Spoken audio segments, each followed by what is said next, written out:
A cultura não tirou férias e no ensaio geral desta noite temos sugestões para quem está ou vai de férias. Se andar pelo Porto, em Serralves, há uma nova exposição para ver do mais controverso artista chinês Ai Weiwei. Para levar no saco da praia ou ler à sombra de uma árvore no campo, temos o novo livro do escritor João Tordo. Mais à frente, um filme português que ainda não estreou em sala, mas que já venceu mais de 50 prémios internacionais. Além das sugestões, com a assinatura de Guilherme de Oliveira Martins, poderá também dançar ao som do novo disco do brasileiro Rodrigo Amarante. Este é o cartaz dos próximos minutos. É um dos artistas chineses mais reconhecidos a nível internacional e inaugurou hoje uma nova exposição no Museu de Serralves, no Porto. Ai Weiwei tem estado a viver em Portugal, onde desenvolveu novos trabalhos que podem ser vistos em Lisboa, na exposição que tem na Cordoaria Nacional, e agora também no Porto, na exposição Entrelaçar, que ficará em Serralves até 5 de fevereiro. Esta nova exposição tem também peças de grande dimensão no Parque de Serralves, que poderá ver até 9 de julho. Quem já visitou a exposição e falou com o artista foi a jornalista Núria Melo, que nos leva agora até Serralves. Da Madeira ao metal, do Brasil para Portugal, passando pela China. Picky Tree é a peça mais complexa que a Ai Weiwei já criou. Quem visitar Serralves por estes dias pode encontrar nos jardins da Fundação uma árvore com 32 metros de altura que representa esta espécie em vias de extinção na América do Sul. O artista pretende que os visitantes questionem a atual relação com a natureza. Vejo-me como um sortudo por fazer a estreia da árvore aqui. Esta árvore afirma-se como um alarme simbólico ou poético do impacto que têm as nossas relações com a natureza e com o próprio ambiente humano, mas também reflete sobre a migração e a própria vida.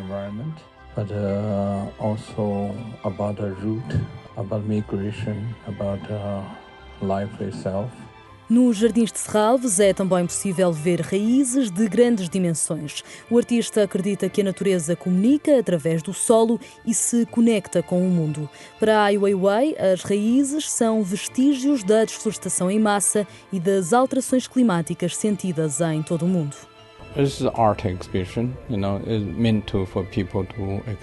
Esta é uma exposição de arte para as pessoas terem uma experiência tal como a que eu também tive, terem as próprias ideias e emoções. Aqui eu apresento uma árvore e um grupo de raízes. Basicamente, tudo vem do Brasil, que tem uma forte ligação a Portugal e também tem muito a ver com as alterações climáticas e com os problemas relacionados com a atual situação global a muitos níveis. Issues related to globalization and on many levels. Todos os trabalhos viajaram pelo mundo até chegar a Portugal. As peças em ferro foram moldadas no Brasil, fundidas na China e agora apresentadas no Porto. Um trabalho que reúne equipas de engenheiros, técnicos e artesãos.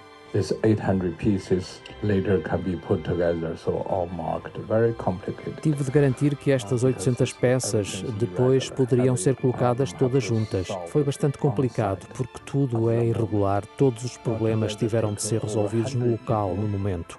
Foram necessárias mais de 100 pessoas a trabalhar à noite, desde técnicos chineses a técnicos brasileiros e ainda a colaboração de engenheiros, tendo tudo sido modelado na China, o que tornou o processo muito mais complicado. Da pesquisa à concretização num trabalho de mais de 3 anos. O artista Ai Weiwei diz ser durante o processo o momento de maior descoberta. O processo para mim é importante porque ainda estou a aprender durante esse processo. O artista chinês Ai Weiwei, agora a viver em Portugal, diz sentir-se seguro e com vontade de continuar a explorar temas como as alterações climáticas, a extinção de espécies e a crise dos refugiados. Ai Weiwei espera continuar a usar a sua voz e a arte para denunciar abusos. Entrelaçar é a nova exposição de Serralves que, a par da exposição da Cordoaria Nacional em Lisboa, dá a conhecer o trabalho de Ai Weiwei. Se quiser ficar a saber mais sobre este artista chinês, a editora Objetiva vai lançar a 2 de novembro a autobiografia 1000 anos de alegrias e tristezas. É um lançamento a nível internacional e que abrange 100 anos de vida do artista e do seu pai, o poeta chinês Hai Qing.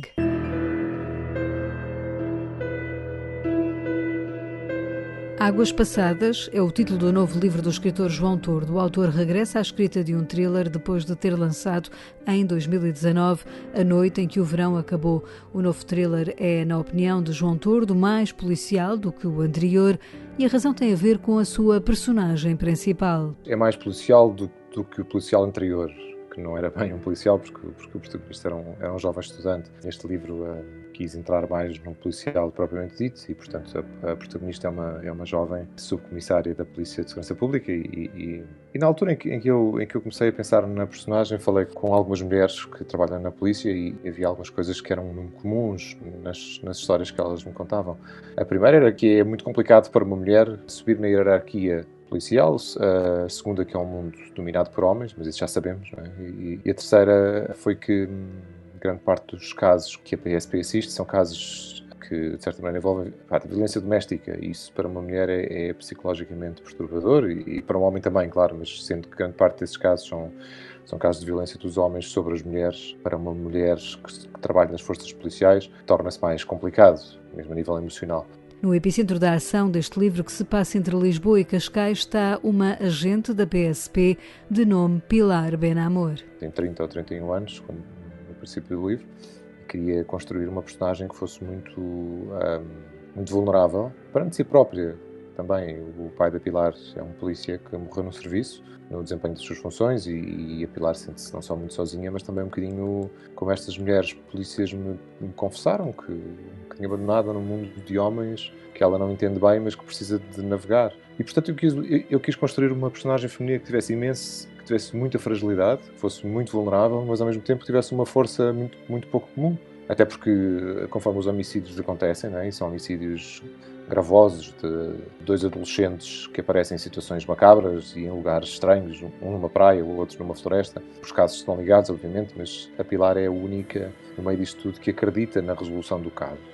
E uma parte importante do romance é quando ela, de facto, quer fazer justiça, e a justiça está para lá da própria lei. A ação do livro desenvolve-se em apenas 13 dias de janeiro de 2019. São dias debaixo de chuva intensa.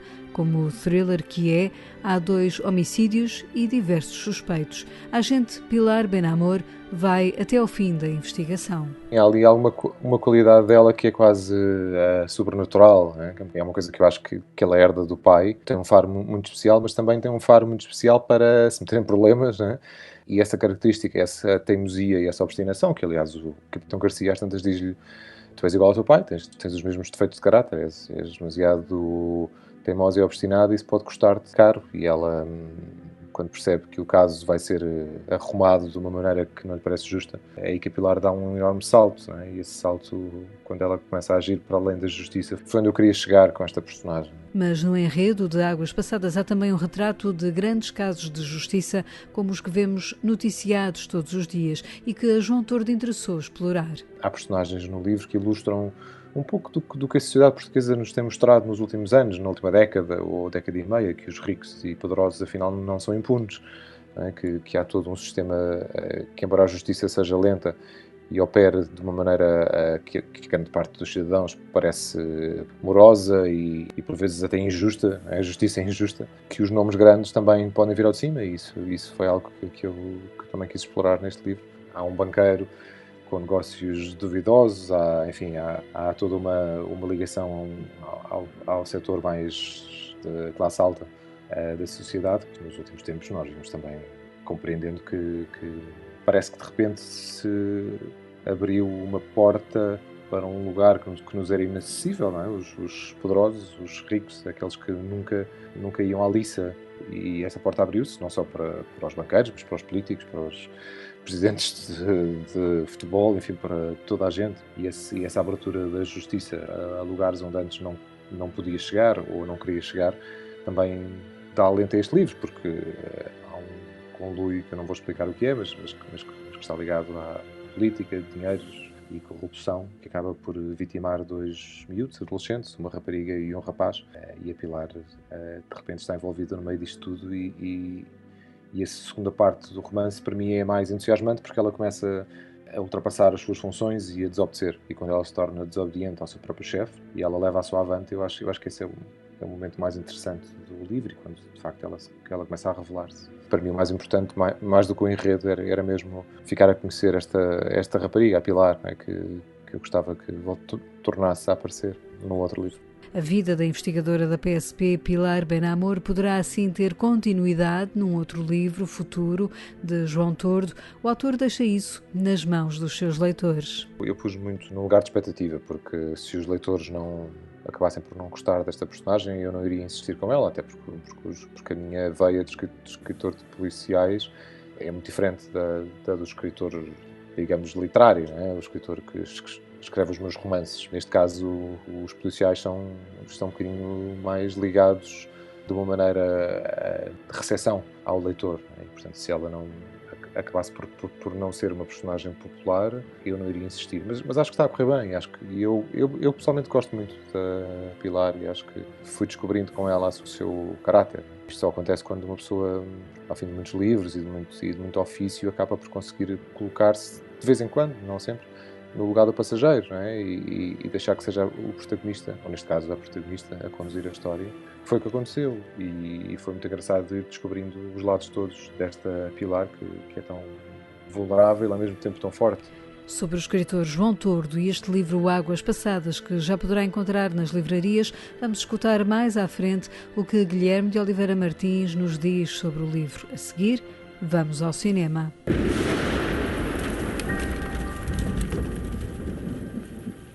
O judaísmo foi proibido em Portugal há 120 anos. As novas gerações cresceram sem sinagogas. 1618 é um filme português que ainda não estreou em sala, mas que tem vindo a ser premiado a nível internacional em diversos festivais. É um filme histórico que retrata a cidade do Porto no tempo da Inquisição e numa altura em que Portugal era governado a partir de Madrid pelo rei Filipe III de Espanha, segundo de Portugal. A forma como a cidade portuense reagiu à entrada da Inquisição é o pano de fundo do filme, assinado pelo realizador Luís Ismael. 1618 retrata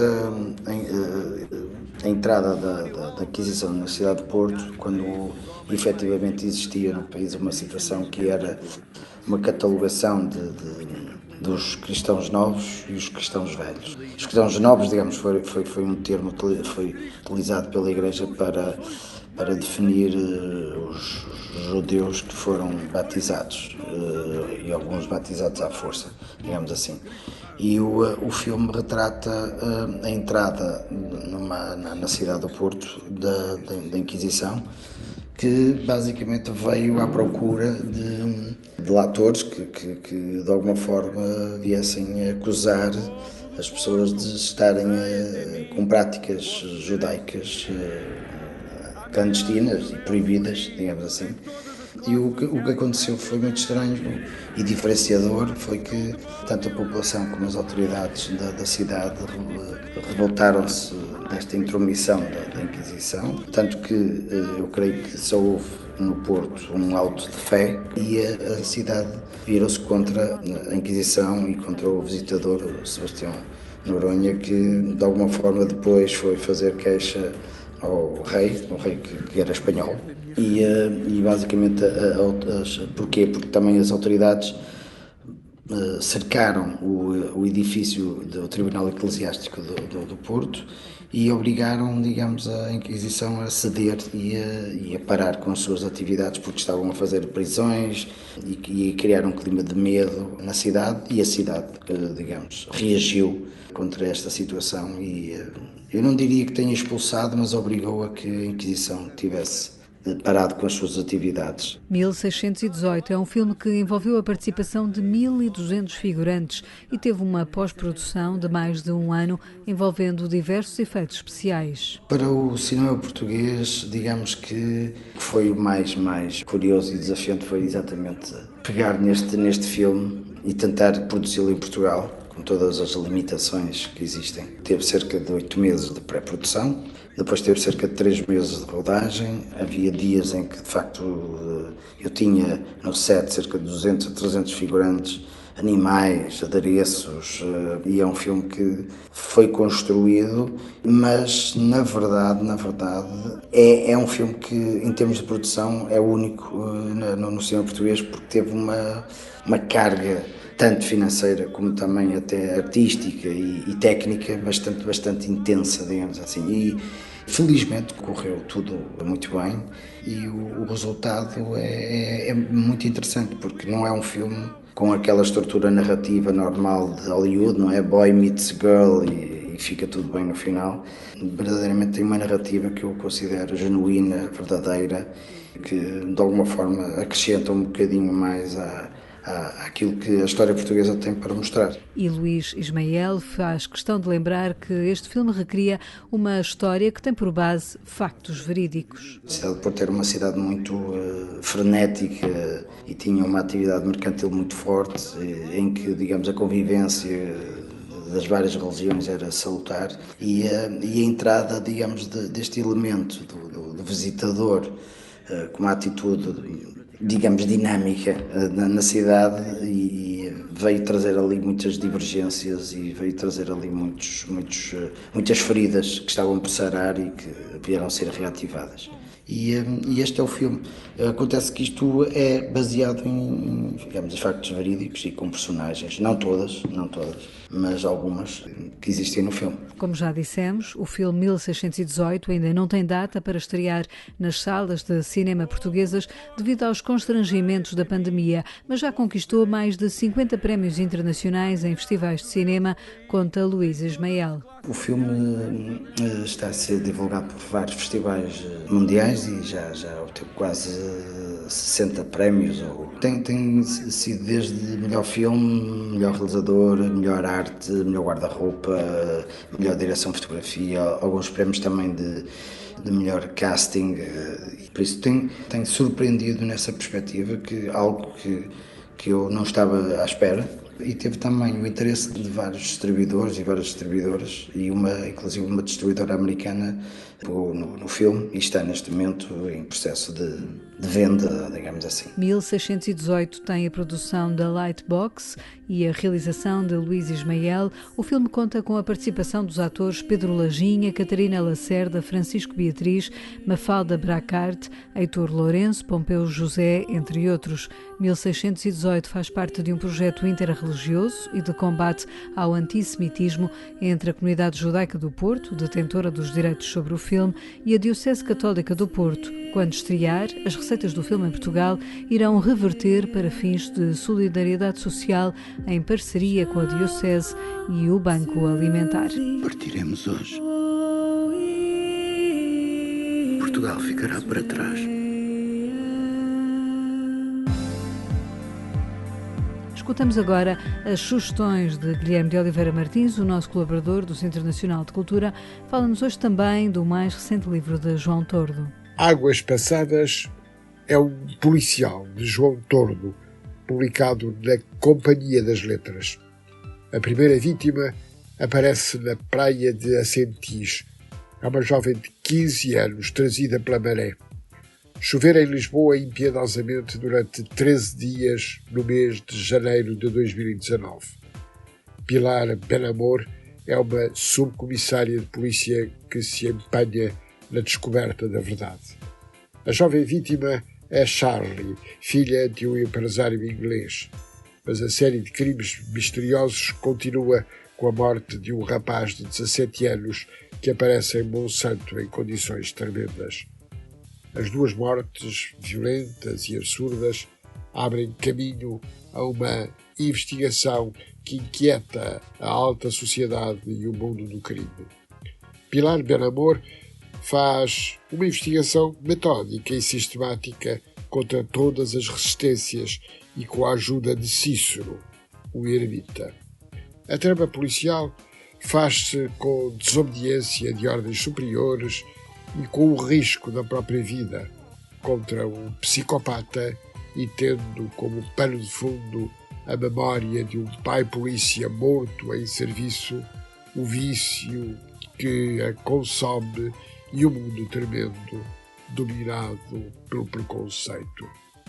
João Tordo reserva-nos uma obra plena de mistério e com um ritmo capaz de prender apaixonadamente à leitura. Alexandra Lucas Coelho acaba de publicar na Caminho Líbano, Labirinto, uma obra extraordinária e inquietante. Texto e fotografias revelam um país encerrado num labirinto que pressente a explosão geral. O livro começa com Ali a estacionar o carro diante da Electricité du Liban, em agosto de 2020. E chegamos ao epílogo em março de 2021, com o Líbano na escuridão. Tudo piorou. Tudo falta. O povo do Líbano foi abandonado pelo Pacto do Líbano, quando já não faltava qualquer prova para demonstrar que esse pacto era mortífero. Perante a leitura desta obra, é urgente a verdade. Drama é o nome do novo disco do brasileiro Rodrigo Amarante. O cantor tem vindo aos poucos a apresentar alguns dos temas, como este Maré que ouvimos, que fazem parte deste disco que virá apresentar a Portugal em concertos marcados para o próximo ano. Durante a composição deste novo trabalho, Rodrigo Amarante viu-se confinado devido à pandemia. Esse isolamento, diz o músico, acabou por produzir ótimas ideias para o disco que virá tocar no Porto a 18 de abril de 2022 na Casa da Música e a 19 de abril no Capitólio em Lisboa. Os bilhetes já estão à venda. É com Maré de Rodrigo Amarante que encerramos o ensaio geral de hoje, que teve sonorização de Paulo Teixeira. Voltamos de hoje a 8 dias com novas ideias para levar a cultura de férias consigo. Até lá, boa noite e bom fim de semana.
Vingança.